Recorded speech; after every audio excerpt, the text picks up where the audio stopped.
రాళ్ళు సైతాన్లు అని చెప్పి దెయ్యాలని చెప్పి ఎవరైతే ఈ పాస్టర్లు ప్రచారం చేస్తున్నారో వాళ్ళని నిరోధించండి, నిలువరించండి.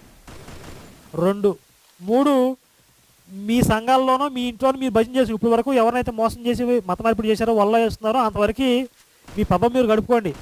ఇంకా దురాశతో హిందువులు ఇళ్ల మీద పడి దండయాత్రలని సువార్త దండయాత్రలు అని చెప్పి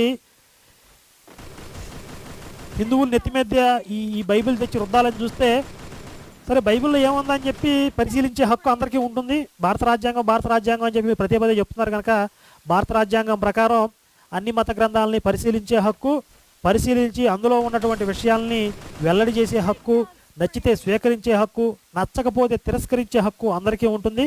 కాబట్టి భారత రాజ్యాంగానికి లోబడి అందరూ కూడా బైబిల్ని చదవటం మొదలు పెడతారు. అప్పుడు బైబిల్ దేవుడికి ఆ లక్షణాలు ఉన్నాయా లేవని పరిశీలిస్తారు. లేదు మేము హిందువుల దగ్గర రాము, మా ఇళ్ళలో మా పబ్బు మీద మేము గడుపుకుంటామంటే